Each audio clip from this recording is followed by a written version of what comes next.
2023 WWE के लिए काफी शानदार क्योंकि इस साल वो हर तरह के रिकॉर्ड्स लगातार तोड़ते जा रहे हैं। हालांकि डब्ल्यूडब्ल्यूई के लिए सब कुछ अच्छा चल रहा है, लेकिन फिर भी डब्ल्यूडब्ल्यूई को लेकर एक बड़ी आलोचना होती है, जो कि रिंग में रेसलर्स के काम और खास करके कुछ रेसलर्स के फिनिशिंग मूव को लेकर होती है। एक फिनिशिंग मूव सबसे अलग और प्रभावशाली होनी चाहिए, लेकिन इस लिस्ट में शामिल 10 फिनिशर्स ऐसा करने में कामयाब नहीं हो पा रहे और इन मूव्स को इस्तेमाल करने वाले रेसलर्स को फिर से एक बार अच्छे से सोच समझकर एक ऐसे मूव को ढूंढना चाहिए जो उनके किरदार को ज्यादा सूट करता हो। तो जुड़िए हमारे साथ, जहां हम बात करेंगे डब्ल्यूडब्ल्यूई के फिलहाल के 10 सबसे खराब फिनिशिंग मूव्स की। Number 10, Bayley the rose plant.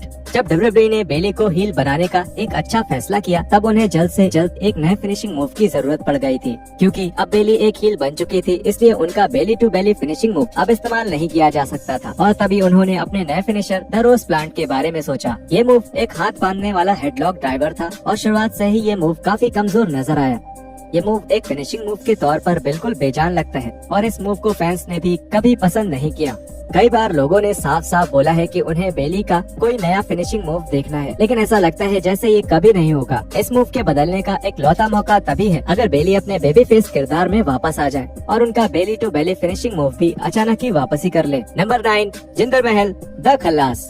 अपने डब्ल्यूडब्ल्यूई करियर में लंबे समय तक जिंदर महल ने द खल्लास नाम का फिनिशिंग मूव ही इस्तेमाल किया है। ये मूव शानदार दिख तो सकता है, लेकिन इसको हमेशा ही बुरे ढंग से किया जाता है और इससे कोई फर्क नहीं पड़ता कि महल इस मूव को इस्तेमाल किस रेसलर पर कर रहे हैं। इस मूव पर उस रेसलर का रिएक्शन हमेशा ही नकली लगता है। इस फिनिशिंग मूव के इतने खराब होने के बावजूद भी 2017 में किसी तरह महल ने इसी मूव से अपना डब्ल्यूडब्ल्यूई टाइटल जीता था। हालांकि इस मूव को कभी भी फिनिशर ऑफ द ईयर का खिताब नहीं मिल सकता, लेकिन इस मूव के पीछे एक बहुत बढ़िया कहानी है जो महल ने स्पोर्ट्स कीड़ा के साथ एक इंटरव्यू के दौरान बताई थी। मैंने सिंह ब्रदर्स के साथ मिलकर ये नाम सोचा था। इसकी प्रेरणा असल में एक हिंदी फिल्म से ली गई है। ये एक गाना है जिसका नाम है खल्लास। इसका मतलब होता है खत्म करना। तो ये बिल्कुल सही लगता है और ये हमारे अंग्रेजी कमेंटेटर्स के लिए बोलने में भी आसान है। दरअसल ऐसे 2-3 नाम थे जो मैंने सोचा था कि कमेंटेटर्स और हमारे अमेरिकन ऑडियंस के लिए बोलने में आसान रहेंगे, जो सुनने में अच्छा लगे और जिसका मतलब अच्छा हो। मुझे लगता है ये एक बहुत दमदार शब्द है और एक फिनिशिंग मूव के लिए एक बेहतरीन नाम। हाँ, ये सुनने में अच्छा है,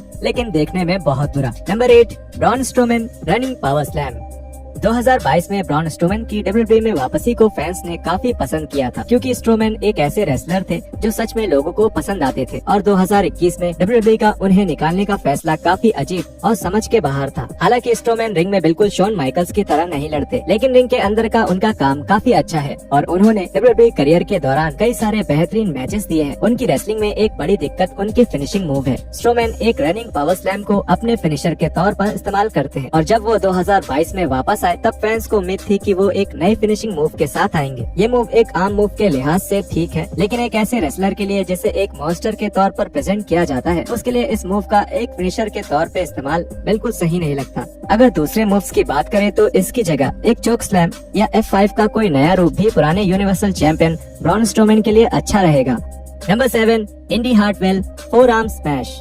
इंडी हार्टवेल बेशक एक ऐसी रेसलर है जिनका अगले कुछ सालों तक डब्ल्यूडब्ल्यूई बहुत साथ देगा, लेकिन उनका मूव सेट सच में उनके किरदार से बिल्कुल अलग नजर आता है। हार्टवेल को अभी तक कोई ऐसे फिनिशिंग मूव नहीं मिली है जो उनके किरदार के साथ अच्छी मेल खाती हो और इसकी वजह से वो डब्ल्यूडब्ल्यूई में अपने मैचेस कई सारे अलग अलग मूव्स की बदौलत जीतती है। एक समय पर हार्टवेल एक सुप्लेक्स को अपने फिनिशर के तौर पर इस्तेमाल करती थी और जब वो इस मूव की मदद से अपना पहला मैच जीती थी तब फैंस बिल्कुल शांत थे, क्योंकि उन्हें विश्वास नहीं हो रहा था कि एक ट्रेडिशनल मूव को कोई मैच खत्म करने के लिए इस्तेमाल किया गया था। फिलहाल हार्टवेल एक फोरआर्म स्मैश के नए तरीके को अपने फिनिशर के तौर पर इस्तेमाल करती हैं और हालांकि ये मूव पहले से बहुत बेहतर हो सकता है, लेकिन इसमें कोई खास बात नहीं है और इस मूव से फैंस भी ज्यादा प्रभावित नहीं होते हैं। Number 6, Liv Morgan oblivion. Fans के बीच लिव मॉर्गन के फिनिशर को लेकर एक मतभेद नजर आता है। कुछ फैंस को ऑब्लिवियन बहुत ज्यादा पसंद है और उनको लगता है कि ये मॉर्गन के किरदार के लिए बिल्कुल सही फिनिशिंग मूव है, लेकिन वहीं कुछ फैंस को ऐसा भी लगता है कि ये मूव बहुत बेढंगी लगती है और इसको करने में हमेशा कुछ न कुछ गड़बड़ होती ही है। ये मूव अपने आप में बहुत अलग है और दूसरे रेसलर्स इसको जितना अच्छा सेल करते हैं ये उतना ही बेहतर दिखती है। अगर ओपोनेंट इस मूव को बेहतर तरीके से सेल करता है तो ये एक शानदार मूव लग सकती है, लेकिन अगर सामने वाले रेसलर को इसे अच्छी तरह से रिएक्ट करना ही नहीं आता तब ये मूव उतनी ही खराब भी लग सकती है। डब्ल्यूडब्ल्यूई और मॉर्गन शायद इस मूव को कभी नहीं बदलेंगे, क्योंकि इसको खास तौर पर मॉर्गन के लिए ही पिछले 1 साल से बचाया गया है और इस मूव की बदौलत ही मॉर्गन ने 2023 में money in the bank PLE में रोंडा राउसी को भी पिन किया था।